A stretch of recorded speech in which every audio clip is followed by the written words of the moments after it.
QR code గురించి కొన్ని విషయాలు అయితే తెలుసుకుందాం.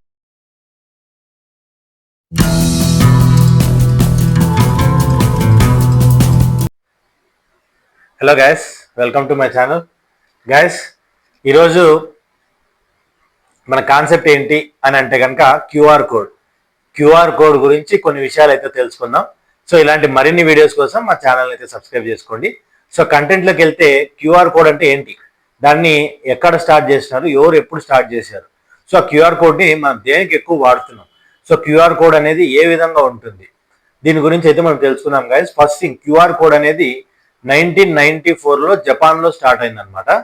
సో ఈ క్యూఆర్ కోడ్లో మనం ఎక్కువ దేని గురించి వాడుతున్నాం అని అంటే కనుక మన ఇండియా వరకు అయితే కనుక ఎక్కువ పేమెంట్స్ గురించి వాడుతున్నారు, ఆన్లైన్ పేమెంట్స్ గురించి.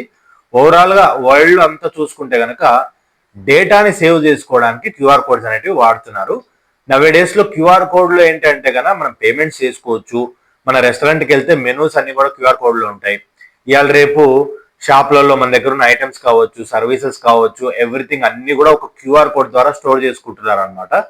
సో ఇక్కడ క్యూఆర్ కోడ్లో మీరు బాగా గమనించినట్టయితే మూడు బాక్సులు ఉంటాయి. ఎందుకు ఉంటాయి మూడు బాక్సులు అని అంటే కనుక క్యూఆర్ కోడ్ షేప్ని కంట్రోల్ చేయడం కోసం ఆ బాక్సులు అయితే పెట్టడం జరిగింది. అలాగే మీకు ఇంకొక తెలియని విషయం ఏంటి అని అంటే కనుక క్యూఆర్ కోడ్లో 30% క్యూఆర్ కోడ్ అనేది కనిపించకపోయినా, ఎరేజ్ అయిపోయినా, అది లేకపోయినా సరే మనం స్కాన్ చేసి దాని డేటా అనేది మనం పొందవచ్చు. సో ఇవాళ రేపు క్యూఆర్ కోడ్ క్రియేట్ చేసుకోవడం కూడా చాలా ఈజీ. ఆన్లైన్లో మనకి ఏఐ ద్వారా కావచ్చు, లేదంటే